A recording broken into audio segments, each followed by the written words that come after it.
Hi guys, सभी को जय हिंद, जय भारत। दोस्तों, हंसी तीन तरह की होती है। पहली, जब हम दूसरों पर हंसते हैं, ये हंसी सबसे नीचे दर्जे की होती है। दूसरी हंसी, जब हम खुद पर हंसते हैं, ये हंसी ऊंचे दर्जे की हंसी होती है। तीसरी और अंतिम और उच्चतम हंसी वो होती है जब हम पूरी स्थिति पर हंसते हैं।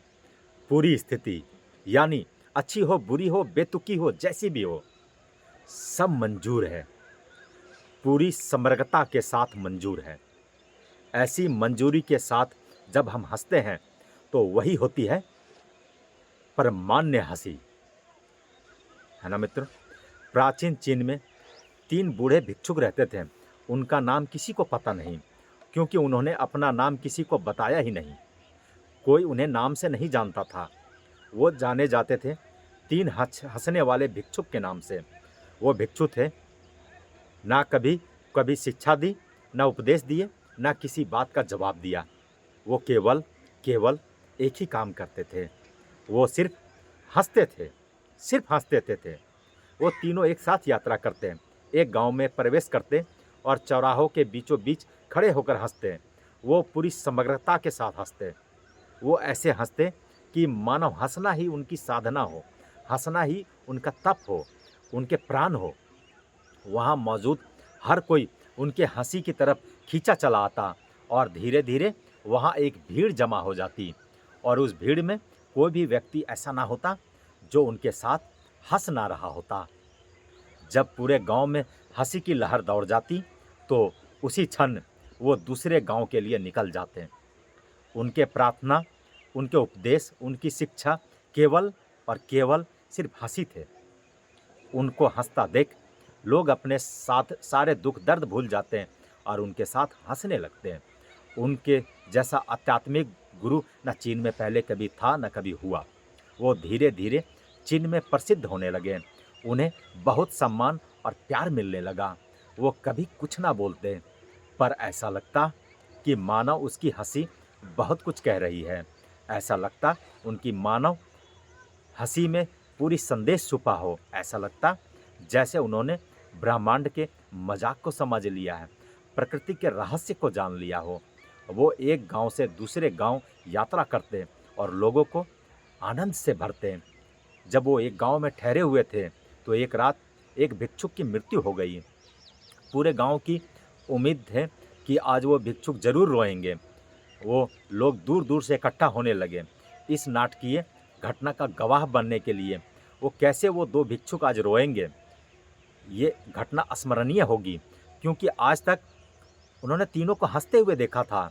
पर सारा गांव ये देखकर आश्चर्य हो गया कि वो दोनों भिक्षुक मृत भिक्षुक के सामने खड़े होकर और भी जोर जोर से हंस रहे थे, हंसते हंसते लोटपोट हो रहे थे। गांव के लोगों ने समझाया कि आज उन्हें हंसना नहीं चाहिए, उन्हें तो शोक मनाना चाहिए। उस दिन भिक्षुक ने पहली बार कुछ बोला। उन्होंने कहा, हम हंस रहे हैं इस भिक्षुक की जीत पर। हम जश्न मना रहे हैं क्योंकि ये जीत गया। ये जीत गया वो शर्त जो कल रात हमने रखी थी कि कौन पहले मरकर अन्य दो को हराएगा। हम हंसकर इसकी जीत को खुशी मना रहे हैं। कई बरसों से हम साथ रहे, साथ हंसे। आज इसे अंतिम विदाई देने का इससे बेहतर तरीका और कोई नहीं हो सकता। हम केवल हंस सकते हैं। लोगों ने महसूस किया कि भिक्षुक का चेहरा ऐसा मालूम पड़ रहा था, मृत भिक्षुक का इन दोनों के साथ हंस रहा हो। चीन में मृत व्यक्ति को धोने और कपड़े बदलने की परंपरा थी, पर मृत व्यक्ति ने अपने साथियों से ऐसा ना करने को कहा। उसने कहा, मेरे शरीर को धोना ना कपड़े बदलना, क्योंकि मैं कभी अशुद्ध हुआ ही नहीं। हंसी की फुहारें इतनी बरसी कि अशुद्धता रही ही नहीं। दुनिया के किसी भी गंदगी को मैंने हंसी के जरिए पास तक भटकने नहीं दिया। मृत भिक्षुक को उन्हीं कपड़ों के साथ चिता पर रख दिया गया और जैसे ही आग लगी उसके कपड़े चटकने लगे। मृत भिक्षु ने अपने कपड़े में पटाखे छुपाई थी जो आग लगते ही फटने लगे और सारा आसमान आतिशबाजियों के रंगों से चमकने लगा। सब आश्चर्यचकित थे।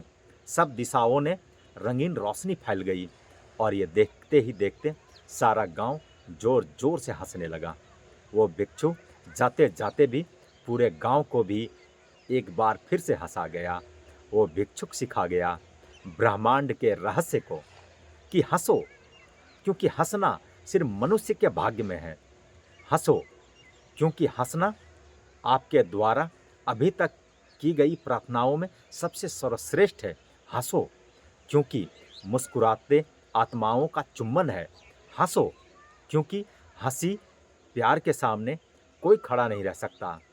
सब कुछ भूल कर हंसो, सुख दुख दर्द तकलीफ सब भूल कर हंसो, ताकि आप उस ब्रह्मांड के हंसी का हिस्सा बन सको।